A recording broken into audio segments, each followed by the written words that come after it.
میرے تمام دیکھنے اور سننے والوں کو حکیم ارشاد الحق طرف سے السلام علیکم۔ امید ہے کہ تمام دوست احباب خیریت سے ہوں گے۔ تمام دوستوں کے لیے ایک میں بہت ہی نایاب تحفہ لے کے آیا ہوں کشتہ شنگرف کا۔ تو سب سے پہلے ریکویسٹ یہ ہے کہ جو دوست احباب طبیب نہیں ہیں، حکیم نہیں ہیں، وہ اس کو بنانے کی کوشش نہ کریں، کیونکہ یہ زہر قاتل ہے۔ اگر ذرہ برابر بھی اس میں کمی کوتاہی رہ گئی تو فائدے کی جگہ پہ بہت سخت نقصان ہونے کا اندیشہ ہے۔ تو تمام دوستوں کی نظر کرتا ہوں نسخہ، تو ہو سکے تو میرا چینل سبسکرائب کر دیں۔ تو سب سے پہلے آپ نے ایسا کرنا ہے کہ 1 تولہ آپ نے شنگرف کی ڈلی لے لینی ہے۔ تو اس کے بعد ½ کلو آپ نے روغن کنجد یعنی تل کا تیل لے لینا ہے۔ تو تل کا تیل آپ نے کڑھائی میں ڈال کے ہلکی آنچ پہ رکھ دینا ہے۔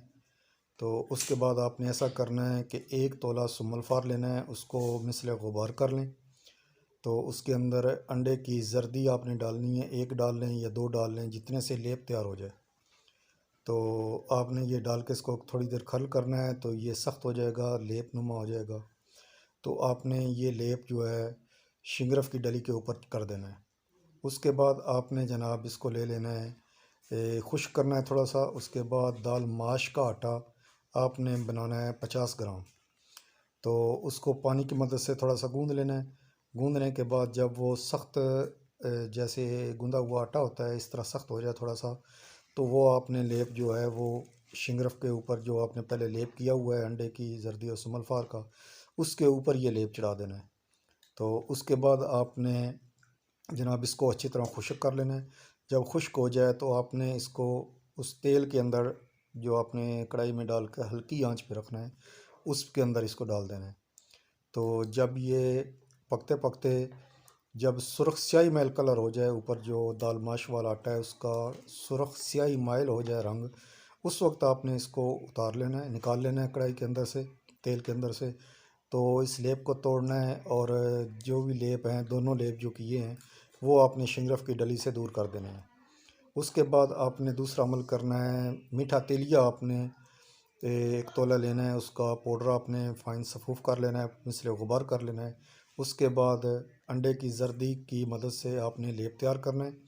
لیپ تیار کرنے کے بعد جناب آپ نے اس شنگرف کے اوپر یہ چڑھا دینا ہے۔ تو تھوڑا سا خشک کر لیں، اس کے بعد پھر 50 گرام دال ماش کا آٹا لیں۔ تو یہ جناب اس کا لیپ تیار کر کے اس کے اوپر چڑھائیں، اس کو اچھی طرح خشک کر لیں، اور اسی کو آپ نے دوبارہ یہ جو تیل ہے اس کے اندر ڈال دینا ہے۔ تو اس کو ہلکی بالکل آگ جو ہے بالکل دھیمی رہے۔ تو اس کے بعد جب سرخ سیاہی مائل آٹے کا کلر ہو جائے، اوپر دال ماش کا جو آٹا آخری لیپ ہوگا، تو اس وقت آپ نے اس کو نکالنا ہے۔ نکال کے آپ نے لیپ توڑ کے تمام لیپ آپ نے نکال دینے ہیں، اور شنگرف کی ڈلی احتیاط کے ساتھ الگ کر لینی ہے۔ اس کے بعد آپ نے تریاک لے لینا ہے 1 تولہ۔ تو انڈے کی زردی اس کے اندر اچھی طرح حل کر کے تو آپ نے اس کا لیپ تیار کرنا ہے۔ لیپ تیار کر کے اس کے اوپر چڑھانا ہے، پھر دوبارہ دال ماش کا آٹا اوپر لیپ کرنا ہے، اور لیپ کرنے کے بعد پھر آپ نے اس کو ہلکی آنچ پہ پکانا ہے اسی تیل کے اندر۔ تو یہ 3 عمل ہو گئے۔ اس کے بعد چوتھا عمل آپ نے لونگ استعمال کرنے ہیں۔ 5ویں عمل میں آپ نے جناب اس کے اندر جیفل کا استعمال کرنا ہے، اور چھٹے کے اندر آپ نے مال کنگنی کا استعمال کرنا ہے۔ تو یہی بہترین رزلٹ آپ کو ملے گا۔ تو اس کے بعد آپ نے جب یہ 6-7 عمل ہو جائیں تو آپ نے اس کو شنگرف جو ہے اس کو اچھی طرح کھرل کر لینا ہے۔ کھرل کرنے کے بعد اس کو محفوظ کر لیں۔ آدھے چاول سے 1 چاول اس کی خوراک ہے۔ تو یہ اکیلا بہت سخت ہوتا ہے، انتشار، امساک اور مقببہ اعلیٰ درجے کا ہے۔ تو آپ نے یہ اکیلا استعمال نہ کریں، کسی بھی دوائی جو گولیاں آپ تیار کرتے ہیں اس کے اندر اس کو ڈال کر مرکب کے طور پر استعمال کریں گے تو اس نسخے کو بھی یہ 4 چاند لگا دے گا۔ تو امید ہے کہ تمام دوست احباب کو نسخہ پسند آئے گا۔ صاحب علم جانتے ہیں کہ یہ کس چال کا ہے اور اس کے کیا کیا رزلٹ ہوں گے۔ تو امید ہے کہ سب کو پسند آئے گا۔ بنائیں اور دعاؤں میں یاد رکھیں۔ السلام علیکم۔